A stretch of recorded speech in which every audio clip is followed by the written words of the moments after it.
All right, everybody, welcome back to the Chicago Tomahawk. I'm Mike. I've got my co-host Matt with me today, and we're going to talk about the Blackhawks game against Tampa Bay that happened tonight. It was a loss. They lost 7-4, but the score doesn't really tell the whole story. But before we get into that, I'd like to thank everybody for listening. Do us a favor, give us a review on iTunes, follow us on YouTube, and get the conversation started with us. We love talking hockey. The whole purpose of our podcast is to get a group of people who like hockey and like talking hockey, and having a place for us to kind of just get out there and talk about what we think is great about our teams, or more specifically what we love about the Blackhawks, and have fun with it.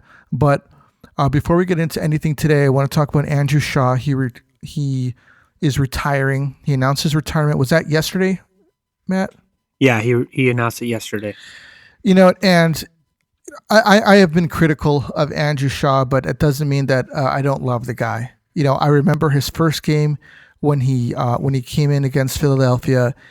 He came in with what's his name, man? Jimmy Hayes. It was him and Jimmy Hayes' first game. They both scored. He got into a fight that game, and I was like, wow, this guy is really something. And he continued to actually get on the score sheet for the next few games, and he really just gave the management and the coaching staff no choice but to play him. But he had 544 games in the NHL, 116 goals, 131 assists, 247 points. He was a plus-minus 24, and he had 573 penalty minutes. But most importantly, a really big stat that he had was he had 55 power play points and 14 game-winning goals. And he had some really, really big goals in the playoffs for the Hawks. And it's really a shame. I'm glad that he got to come back with the team and play. He's obviously a fan favorite, and we're going to miss him. But I think he's going to be going off to greener pastures. His health is of a concern for him, and obviously it should be a concern for his fans as well, because we don't want this guy being 35 years old and brain dead, just so he can provide us entertainment. So what do you think, man? What do you think about Andrew Shaw? Give us a memory of yours. Well, I think you forgot the two most important awards he has on the mantle. The 2 Stanley Cups. Mm-hmm. That's all. I mean, that's huge. I remember his first game, and I was like, man, this guy, Chicago falls in love with players like this in all sports. Yeah. It's like, who is he? Yeah. It's just a sandpaper guy, get dirty, chippy, scrappy. You love him, One of my favorite memories is actually the greatest no-goal call ever.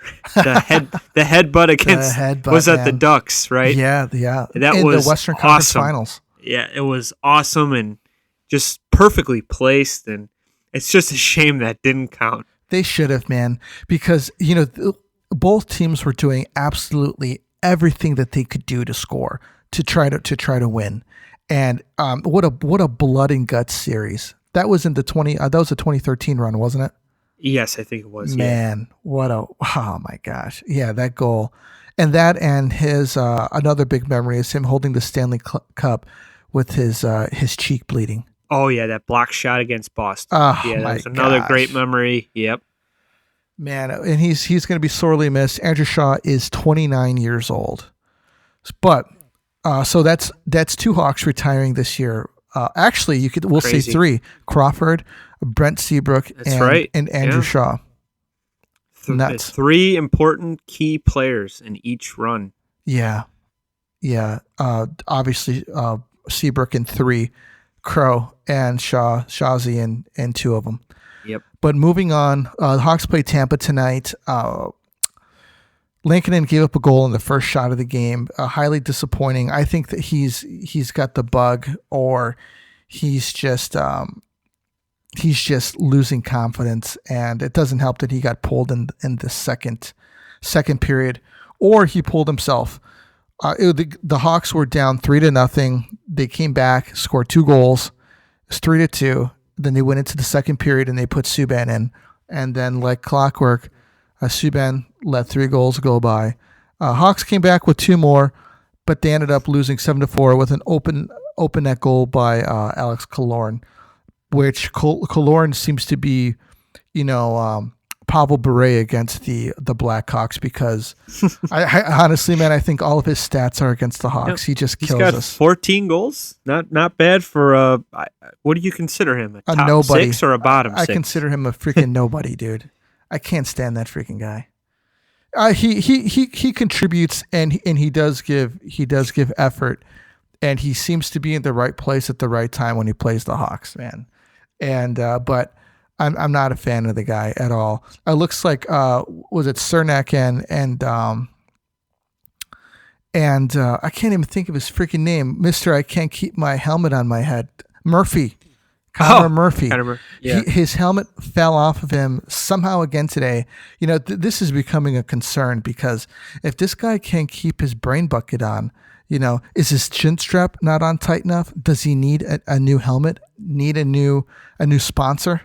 Get this guy a freaking helmet that can stay on his head, man. He looks like a skinny guy. You know what I mean? He looks like he doesn't eat, but his head is. It is weird that it kind of just blows off when he gets a little speed. He's like that guy in Beetlejuice when his head just keeps shrinking. Oh yeah, with the little man bun on the top. Yeah, Starbucks man bun. Yeah, man, that's so great. But yeah, his helmet keeps on flying off. Him and Killorn got into it today. Not Killorn, I'm sorry, Cernak. They got into it today, and it wasn't really a fight. Zadorov had a fight with, who did he fight, man? He fought Shen, who actually Luke Shen. was on. He was the guy who hit Kubalik, and Eddie Olczyk said it was dirty. You know what? It's kind of a close call. I think it was absolutely 100% late. Okay. But Kubalik's got to be aware. You got to know where you're, especially when you're skating into the zone. And they were playing. They were physical against the Hawks all night. And Shen's a hitter. I thought the Hawks were just getting beat up by this team, and it just looked like NHLers versus Pee-wees, honestly. And I didn't see any fight except in our defense. Yeah. That's it. You watch a guy like Kubalik go down, and you got 3 skaters just watching. I mean, you got to stick up for your team. And Zadorov, we're a little tough on him, but he does try to stick up for his team. Even the video we saw him defending Lankinen, I think it was against the Panthers when they were running him. Right. He said, "Don't touch my effing goalie," and You like to see that you got guys sticking up for each other, but I just feel like we don't have enough of those guys. Yeah, we need more guys like that have talent, that can skate and lay the body down if absolutely need be. To be honest with you, man, I think we need a Patrick Sharp type of player because Sharp could score, he could skate, he'd fight if he needed to, and he'd hit people. Great leader too. Yeah, very underrated leader. Yeah, he was a great leader. Wyatt Kalynuk had a great goal tonight. I think that he's been playing pretty well. Actually, I think he's been playing very well. He's been noticeable passing the puck, he's moving big. the puck. Yeah, and he's been pretty big. Who else stood out to you today? I thought Hagel had a good game. He skates hard every shift, and it was nice to see him get that lucky goal, that first one. Yeah, and he threw it in front of the net, and good things happen sometimes. Went off he of got Coleman's rewarded stick for it. and went right in. Obviously, Kaner got 2 assists tonight. He's at 45, which has been a great year for him. And I was actually happy to see Kubalik get a goal, and that's big for him. He's at 16. We probably thought he'd get a little bit more, but he's not. Who's his line mate? He's been jumping all over. Yeah, he's been all over, man. He needs a center. Keith is seems like a man with an identity issue. He cut his hair. He's got a mustache. And I think he scored his 5th goal of the season tonight. Fourth? Okay, yes. 4th. I'm sorry, I'll get a little overzealous because he hasn't really scored much for the past 4 years. He will always be a legend, though. Yeah, that's true. But still, he's getting up there, and you know what? He's got the wheels still, and he makes a lot of mistakes. This year, I've noticed it more, and my uncle, he's not a big Keith fan. He's always been more of a pro Seabrook guy, and Seabrook was underappreciated, and he didn't get the accolades that Keith got. And you know what? Maybe he's right. Yeah. But Keith is, he's missing his buddy. I think he's missing his partner that he can rely on, and I think Keith's got a lot of pressure on him. He's one of the core guys, and he's gotta can't make mistakes, and he's gotta pave the way for these young guys. Yeah, I agree. Kaner had two assists. Hagel saw some penalty killing time tonight, some PK time, which I thought was I haven't seen him on the penalty kill. Why not? Yeah, and actually the penalty kill has been the top of the league since March 25th. It's really funny, man. Is the penalty kill has gone to the top of the league, but we can't score on the power play now. And our power play was at the top. It's like flip flopping. And actually, when our power play went cold, that's when we started getting losses because we were taking advantage of these, one man opportunities, one guy in the box opportunities, and we haven't been doing that. We had a two man advantage tonight, and we didn't take advantage of that. Yeah, and it's cost us. I think this was a winnable game. I thought we had another goalie loss, and it is kind of weird to see a coach pull a goalie when it's 3-2. Right after the first. I as a goalie, my whole life, I did get pulled, and usually it was like if I was getting rocked in the first, I think most coaches give them 3, and if it's 3-0, like we need a change here. But the Hawks, the offense, they were fighting, it was still a game. And I felt like it's very hard to sit on a bench for a period and jump into the net, which Subban did. It's not easy. Yeah. And it showed that he wasn't ready. He didn't think he was going to play today, but as a backup, you got to be ready. And he made some. He gets lost a lot. And, the first goal was a positioning issue. It's hard. It's hard to sit for Actually, it's more than 20 minutes. It's probably almost close to an hour, and haven't seen a shot in warmups. So I thought it was another goalie loss. We need a save. That's what we need. As John Tortorella used to say when his goalies weren't playing, I need a GD save. Your guy. And you know what? We do. We need a save, and we probably could have won that game. Yeah, I think we could have. To be honest with you, scoring 4 goals on Tampa is pretty good, man. It is, yeah, and they've beat us up all year, and we were actually skating with them. And I give the Hawks offense credit; they fought to the end. Yeah, they did. They lost because of the goaltending tonight again. They did. Yeah. So moving on, do you have any NHL news for us? Well, we got to talk about the Stillman guy. He got a 3-year deal with the Hawks. Oh yeah. I thought it's a good signing. Great signing. Why not? And I knew he was a part of that, a big part of that trade. And I know the other guy, I'm drawing a blank on his name. Borgstrom. I think those two guys are probably going to be on the team next year. Well, obviously Stillman, he signed a 3-year deal, and it's a great price. He's a big kid. He likes it here. He's obviously he got traded to the Blackhawks here at a hockey city. Yeah, exactly. And there's going to be fans in the stands. it's going to be so different for the guy. He's going to be goosebumps his first game at the UC. I think with fans. I really like the contract too, man. It's definitely a show me contract. A 3-year, $4 million deal. Yeah, and that's a great deal. It's a great deal for us. And Boqvist went to the locker room and he didn't come back. It looked like a wrist injury. Yeah, it looks like to be honest with you, it looks shockingly like Kirby Dach's injury. Yeah, it did. Same thing. And well, you know what? We probably won't see him the rest of the year. Yeah. Like I said, Tampa, they were beating us up today. I saw DeBrincat get knocked down. No one did anything. We saw Kubalik go down. No one did anything. Boqvist goes down. Kane. He skates to the bench. It's like, come on, guys. We can't let a team with like this much skill look like they're like the freaking Bruins in the 70s and the Flyers, the Bullies. Yeah. We gotta defend ourselves here. So I hope he's okay, but I'm guessing he's gonna miss some time because it looked like he grabbed his wrist and he skated all the way back into the locker room. Yeah, he wasn't moving it, and he just walked. He just went right out, not to be seen from again. Anyways, so Boqvist looks like he's hurt, probably going to get shut down. One thing I do want to note, and something I'm really disappointed in, was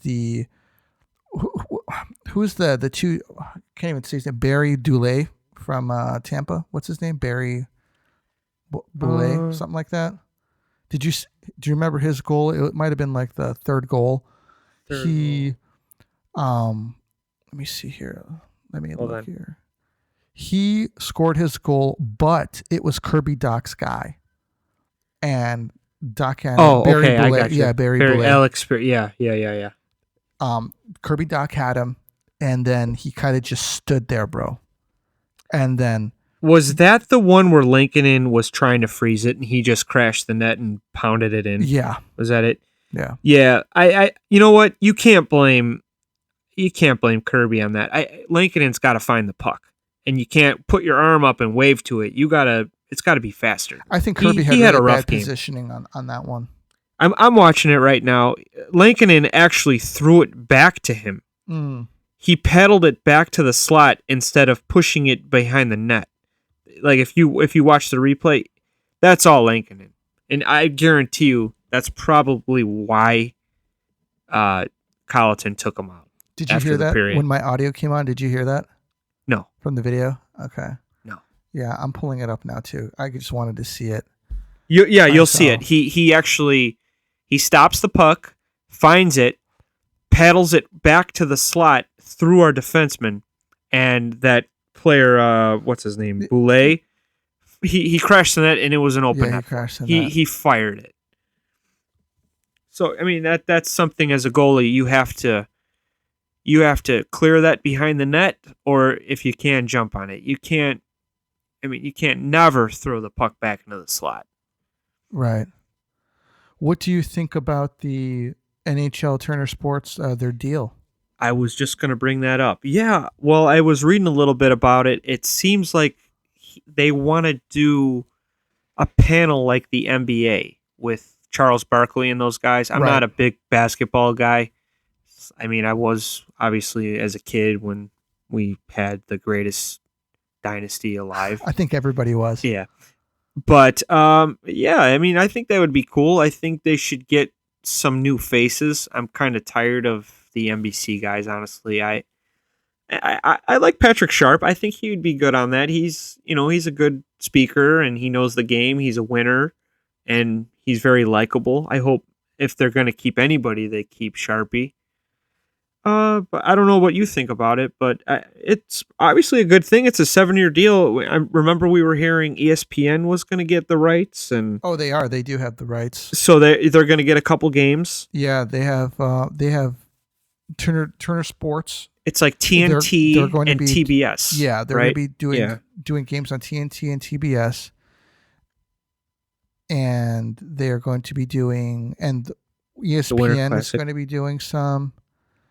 Actually, I'd like to see like a statement with definitively every single thing that they're going to be doing.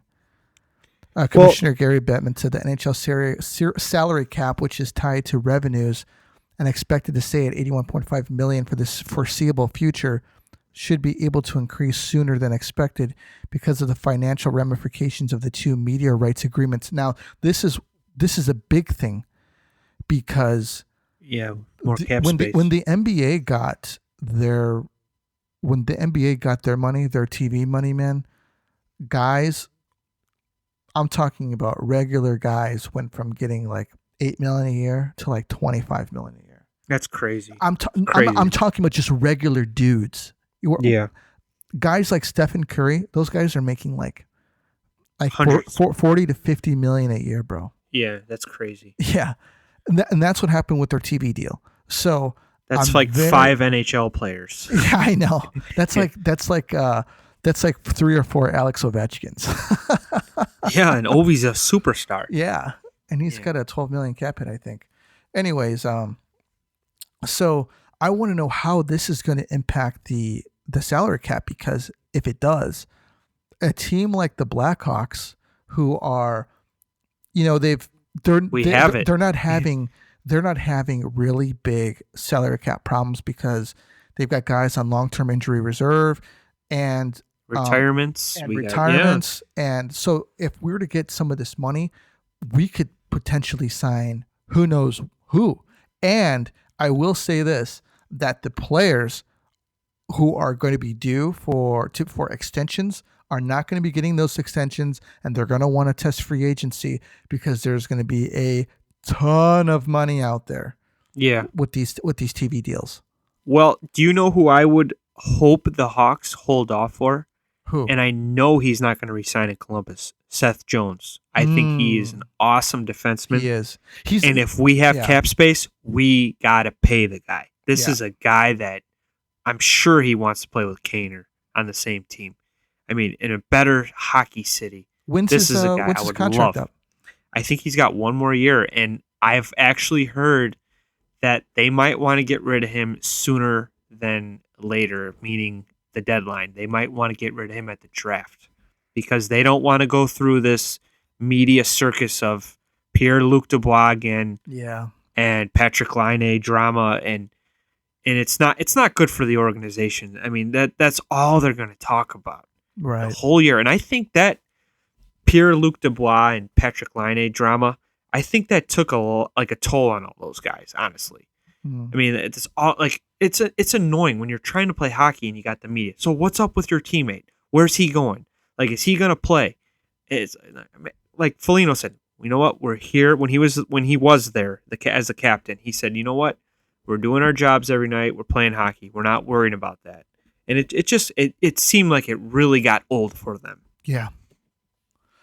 So to dig into it a little bit more, it says that it will televise all games in the Stanley Cup Final in 2023, 2025, and 2027.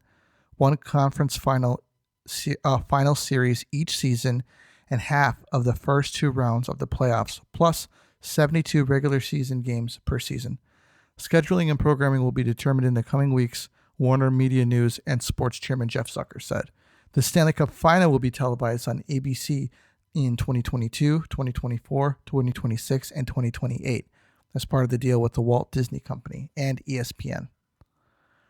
So that makes things really interesting, man. It says in addition, they will stream more than 1,000 out-of-market games each regular season on ESPN Plus, which will replace NHL.TV. So what's Gary Thorne and Bill Clement doing? I don't know. Can you imagine that reunion? They would. You know what, man? If they were to do something like that, I would really hope they'd call it ESPN2 just to do it. Yeah. You know. Yeah. Same theme. The same ESPN NHL theme. Yep. Even the NHL theme, they had their own theme. I think it was. Wasn't it? Gosh dang it, man. Did it go like that? Yeah. I used to have the PlayStation game. It was great. Oh, okay. Yeah. Yeah, I remember watching it on ESPN2 as a kid. You know, just watching it on TV because it was so cool because they had like that cursive writing. You know. Yeah. Well, they had like it seemed like it was either Colorado, Philly, New Jersey, Dallas, and Detroit. Like that's all. And then Dominic Hasek got amazing, and it was Buffalo. Yeah. And I feel like they never put any other team on it. Like you feel bad, but Gary Thorne, they put the Flyers on late at night. Well, Bill Clement, that's Bill Clement's team, and you know they'd have the Flyers going against Pittsburgh and going into 17 overtimes and the playoffs with. I remember a really late game. It went to like I want to say like 7 OTs maybe. But Gary Thorne was great. Even his Paul Kariya call against the Devils, the Stanley Cup Final, I think it was like 03, and Scott Stevens laid him out, and all the Anaheim fans were like, "Oh no, our captain's down." He comes back, he scores a goal. Gary Thorne, perfect call. It was great. Goosebumps just thinking about it right now. Oh man. Well, cool. Let's see. Is there any other NHL news? Well, Ovechkin he has an injury. He's got an injury, yeah. And I'm wondering, is this the start of the decline of Alex Ovechkin? I think that they're being smart and probably giving him some rest for playoffs. They tend to overwork him, but he is getting older. You could have something. He's getting older, and the guy skates hard still for an old man. If you consider him an old man, I mean, how much time does this guy have left? He's like what, 36, 37? I think he's 37. Yeah. Yeah. And I'm just saying, Father Time, if anybody, is undefeated. And if he's starting to slow down now, how much more time does he have left? Well, they're saying he's going to be okay for the playoffs. I think it's more of a rest thing. Get him ready to go. It's going to be a grind. They're going to go against a good team, whoever it's going to be. The East is very competitive. So hopefully he can get back to normal and get back in his office on the top of that circle and fire some one-timers on the power play for those guys. Maybe he'll turn into a defenseman like Sergei Fedorov. I don't know about that. I think Sergei was more of a complete selkie. Yeah, man. And, dude, he was a, from top to bottom, complete hockey player. I think it's amazing that he changed positions that late in his career, and he was really good. Yeah. He was really good. Yeah, his speed was he was just such a great skater, man. Yep. It just seemed like he was like, even when he was skating fast, it didn't look like he was giving like a ton of effort. Like when he skated slow and he skated fast, he just had this really smooth. It's like McDavid too. Yeah. McDavid is so fast and he just blows by guys, and he's like really choppy though. It doesn't look like he's even like trying to skate hard. He's just blowing by guys. Yeah, it's like the amazing. Afterburners just turn on. Yeah, like when you see Nathan McKinnon skate, he just looks so powerful. Like, I'd hate to be the defenseman that stands in his way. Like he will bulldoze you. Yeah, he'll just run like right over you, man. He just seems like such a powerful skater, and he's fast. McDavid just seems to he just takes off, man. It's crazy. Well, Austin Matthews is at 34 goals this year. Really? He's at 34, and I'm looking at the leaders. Connor McDavid is at 81 points right now, and that's amazing. He's a freak. Yeah. And Connor McDavid's also at 28 goals. Can you imagine if we were playing a full season, what his numbers would be? He's at like the limit of games, and we're in a shortened season. Yeah. It's amazing. The guy's a freak. Yeah, it's pretty unbelievable, man. He's just been. They showed a replay the other day of him, and I think he got set up by Fogliano. He just ripped it, bro. He just ripped it and went right by him. He had another hat trick recently. Yeah, it's just the Connor and Leon show in Edmonton. Those guys are. Yeah.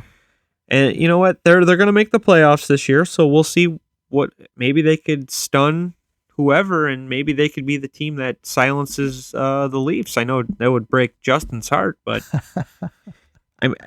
if those two could keep scoring at will, you just got to outlast. You got to have your goalie survive, whoever it is. I think Mike Smith has been playing. I'm looking at the rookies' points total with Kirill Kaprizov with 41. Yeah, and I see good old Brandon Hagel down there at with 20 and Suter with 23. It's nice to see that we got some good promise. Two guys in there, man, that are. Kurashev was up there too for a while, and he kind of fell off a little bit. Yeah, he did. Yeah, he did. He just doesn't know. They just don't have like a definitive role for him yet. It seems like. I could see him going this really summer. Honestly, yeah. I could. I wouldn't want to. I'd like to see him. I'd like to see more of him. I think Suter that he could too. Turn into a really good player. I think he could too, and I think Suter is a good player. I just don't know. He needs time. He needs games, and I don't think throwing him with Kaner. It's good and bad. If he's kind of been quiet, but we got to get Kaner. Let's face it, we need Taser back. Yeah, we do. We need a solid center that can play two ways, win faceoffs, kill penalties, power play time. It's a lot to ask for a rookie to to play with Kaner and Yeah. help him out, adapt to his style, and it's tough. On the bright note, I would like to. I think. Let me look at his stats for today. David Kemp was doing really well on the faceoff dot, and I think that's big for us because we need centers who can win faceoffs bad, man. Well, yeah, if they want to play a puck possession game, you got to win the puck first, Right. and we don't. We don't, and he seems like he's one of the few guys that can win faceoffs as of right now. Well, don't you find it hilarious when we are in an overtime game? The poor guy wins a faceoff. They don't even leave him out there. Yeah. He skates to the bench. Yeah, I think that And sucks because it he's does. so great I mean, defensively. Leave the guy out there. At least he's doing the work. You know. Yeah. And let him shoot. Try it. His face-off if we win even percentage. make overtime again. His face-off win percentage is 53.1. Yeah. I mean, that's not like, Jonathan Taves, No. 60%. Yeah. Near top 3 in the league. Wasn't he at 70% at one season? He was just couldn't lose. Yeah. And Kirby Doc is at 39.2, so we know what he needs to be working on in the offseason. Yeah. Like we said before, I think, you know what? Give Kirby some nights off. Let's not get him hurt. We're getting every people are starting to get wear and tear, and on a season like this. Yeah, we're not going to make the playoffs. We got 3 tough games coming up against Carolina. Then we got some games against Dallas, and Dallas they're fighting for their lives. They are. Yeah. And you know what? They're primed to lose, man. Yeah, if they're going to make the playoffs and get destroyed first round, but you know what? I got to give Nashville credit. I hate them. I hate the team. I just hate them. And Saros, he carried that team. He got them back in it, and they've never looked back, honestly. I agree. Yeah. I am pulling for Nashville and Dallas to lose every single game that they have left, and I'm pulling for the Hawks to win every single game. that would be great, but I don't think that will happen. The chances of it happening are slim, sure, but that's what I'm pulling for, man. Who do you think is probably going to be the coach of the year? Do you think it's going to be Q, or do you think it's going to be Rod Brindamore? I mean, these teams, I didn't see Florida being a contender, and Q really got that team, got them playing well. I think he's got a very strong case. I think Q's got a really strong case because Florida, they've been kind of on the brink. They sucked, and then they're just a powerhouse this year. And it seems like they've put it together. And I think that he's a strong contender for it. Rob Brindamore, Carolina they were already established as a team that you want to look out for, a team that could be reckoned with, right? But Florida wasn't. So I would probably have to give it to Q. Well, Rod Brindamore was a great player in his day. And yeah, he's on the Legion of Doom line. Really good coach. And I heard today that he's a free agent coach coming up. I wonder what's going to happen with that, because I think ever since he took over that team, they've been a solid playoff team. He works out with the team. He's a freak. Yeah, he is. That picture of him with the cup, jeez. Holy smoke. Well, what do you know who the coach is of the Wild? His name's Dean Evanson. No. I got to give him some credit as well. I did not have Minnesota making a playoff spot. There's no way. Even Billy Guerin as the GM, I liked him as a former player. He had a plan, and it's working out for those guys. It is. Yeah. It is, especially, when they signed Zach Parise and Ryan Suter all those years ago. I laughed. It was a big deal. It was a huge deal, and they were going to change everything. And you know what? Yeah, they did have some good seasons. They met the Hawks in the playoffs, lost every single time. Yeah. But they did have some good seasons, but it never panned out to what they thought it was going to be. Yeah, I remember when they got Dubnyk, and he went on a like a terror. Yeah, he I think did. he won like 20-something games in a row. Yeah. And I think Bruce Boudreau was the coach, and he kind of chokes. You know, he does. He had really, really good teams, and I thought for sure with even Washington, he should have won at least 2 cups with his teams. And even the Ducks, that year we played them, if the Ducks would have beat us, I think they would have won the cup. Yeah. But, you know, he just, for some reason, he kept playing the same style against the Hawks. Like, just, let's be mean to him. Let's be mean to him. Okay, you're going to the box, and we're going to get power play points. I think Taves had a hat trick in the third or the first period of the one clinching game, I want to say. Against the Ducks? Against the Ducks, Game 6. And Dude, I remember Ryan Kessler was after we should have buried them in Game 5 and blah, blah, blah, and this. You know what? That was a Game 7 win, it was a Game 7. Game 7 because the Ducks just crapped the bed. I think he scored within like the first 3 minutes of the game. Taves was on a mission. He was a monster that game. Yeah. There was nothing stopping. I think he got a hat trick. I'm pretty sure he did. He was, and we were kicking butt on the power play, and that's a coaching thing. Like, what are you doing in a Game 7, like, spending all that time in the box? So yeah. But back to Minnesota. I hope they do good. Oh yeah, exactly. We're gonna hit them. Yeah, and we're just gonna keep scoring on the power play. Yeah, that's when it's good to let them bully you, but it's not good to get bullied like tonight. By a team that's not like a bully type of team. They're more of a skill team. Yeah. So, but anyway, back to Minnesota. I give them props. I hate them too. I'm not a big Wild guy, but whatever Bill Guerin was doing, he had a vision, and it's working out for him. He named that Jared Spurgeon the captain, smaller sized defenseman. I've always been a fan of him. He's a smooth skater.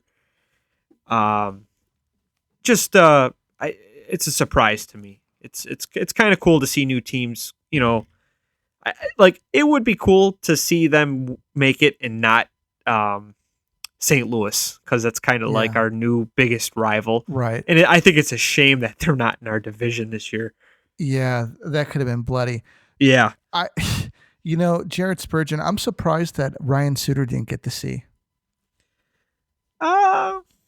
Maybe it's just like an age thing. Like they want him to be like, kind of like what we do with Taves. Like they want him to kind of be the man for a while, and Suter's kind of at the end of his career. I think he's still got some left in the tank, I think, but it's kind of a new trend. You name a captain at a younger age and kind of roll with them for a couple of years. Right. Ah, man. Crazy, man. Crazy to think that Ryan Suter and Zach Parise are at the end of their careers. You know what's crazy? Ryan Suter was on the Predators with Shea Weber, right? 2 very good defensemen, and they had Seth Jones. Yeah, he was in his shadow though. Yeah, which I can't believe. I mean, Suter was known as being a good defenseman. Yeah, he was in the shadow of Shea Weber. But when he went to the Wild, I think he actually played better. He did, and he played a lot of minutes. Yeah, he did. A lot of minutes. He did. And Seth Jones, I can't believe they gave up on him too. They traded him for Ryan PK. Johansson? I thought they. Oh no. PK was Weber. Right, PK Weber, which and then was crazy. Seth Jones and Johansson. Some questionable moves by GMs. It just makes me like wonder. They met each other at the airport too. You're right. I remember reading about that. Yeah, that's funny. Well, you know what? But Seth Jones, you're always welcome in Chicago, bud. Just you hear this? Hold out another year. We'd love to have you. He's a great defenseman. Yeah, I'd like to sign him and a center, a star center, because we need another one. That'd be great. We got the money now. Yeah. When's the last time we had the money to do anything? Right, no kidding. 08. Well, cool, man. That's all I got. What you got? Anything else? No, I can't wait. Next podcast after probably Carolina game, possibly, right? Yep. Okay. Yeah, or maybe we'll just do one just to do one. Who knows? Cool. Sounds good to me. All right, brother. Well, hey, everybody. Thank you for tuning in. We appreciate it. We love talking hockey. Get at us. Get us on Twitter. Get us on YouTube. And we'll get back to you. But that's all that we got for you tonight. This is the Tomahawk. We're out.